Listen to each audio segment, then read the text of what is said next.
নতুন সরকার ক্ষমতায় আসার পর প্রথম কয়েকটি সপ্তাহে অনেক সময় ভবিষ্যতের রাজনৈতিক দিক নির্দেশনার সূচনা করে।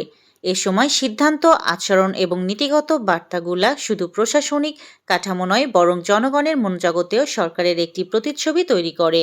নতুন সরকারের প্রতি মানুষের আশা যেমন থাকে, তেমনি থাকে সতর্ক পর্যবেক্ষণও। সরকার কোন পথে হাঁটছে, কাদের অগ্রাধিকার দিচ্ছে এবং কী ধরনের রাজনৈতিক সংস্কৃতি গড়ে তুলতে চায়। বাংলাদেশের বর্তমান রাজনৈতিক বাস্তবতায় সরকার দায়িত্ব নেওয়ার পর প্রথম কয়েক সপ্তাহ তাই বিশেষভাবে আলোচিত হয়ে উঠেছে। এবার জ্বালানি সংকটের মধ্যে গণপরিবহনে তেলের রেশনিং পদ্ধতি তুলে দেওয়ার কথা জানিয়েছেন সড়ক পরিবহন ও সেতু মন্ত্রী শেখ রবিউল আলম।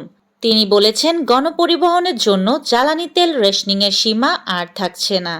প্রধানমন্ত্রী তারেক রহমানের রাজনৈতিক উপদেষ্টা ও ঢাকা ৮ আসনের সংসদ সদস্য মির্জা আব্বাসকে উন্নত চিকিৎসার জন্য সিঙ্গাপুরে নেওয়া হচ্ছে। আগামীকাল রোববার বেলা ১১টায় এয়ার অ্যাম্বুলেন্সে করে তাকে সিঙ্গাপুর নেওয়া হবে। তার সঙ্গে যাবেন স্ত্রী আফরোজা আব্বাস এবং তাদের বড় সন্তান মির্জা ইয়াসির আব্বাস। যাত্রী সেবার মান উন্নয়নে নতুন উদ্যোগ নিয়েছে বাংলাদেশ রেলওয়ে। দেশের যোগাযোগ ইতিহাসে এক ডিজিটাল বিপ্লব ঘটিয়ে এবার চলন্ত ট্রেনেই সরাসরি মহাকাশ থেকে আসা উচ্চগতির স্টারলিংক ইন্টারনেট সেবা চালু করেছে বাংলাদেশ রেলওয়ে। এবার আসন্ন ঈদ উল ফিতরে দেশের প্রেক্ষাগৃহে ৬টি সিনেমা মুক্তির কথা রয়েছে। এরই মধ্যে ছবিগুলোর ট্রেজার বা ট্রেলার প্রকাশ পেয়েছে।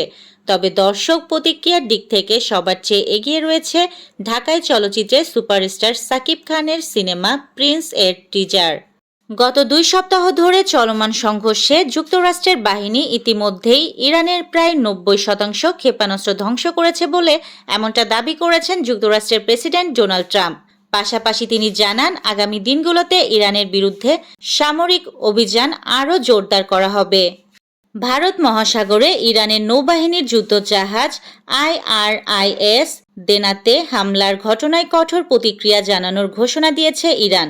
দেশটির সেনা প্রধান মেজর জেনারেল আমির হাতামি। এদিকে হাঁটুর পুরনো চোটের কারণে আপাতত মাঠে ফিরতে পারছেন না কিলিয়ান এমবাপ্পে। এই চোটের জন্য লা লিগা ও উয়েফা চ্যাম্পিয়ন্স লিগের সর্বশেষ ২টি করে ম্যাচে খেলতে পারেননি ফরাসি এই ফরোয়ার্ড। বাংলাদেশ পাকিস্তান সিরিজের দ্বিতীয় ওয়ানডেতে গতকাল মিরপুর শেরেবাংলা স্টেডিয়ামে পাকিস্তানের তারকা cricketer Salman Ali agar run out নিয়ে বিতর্ক তুঙ্গে।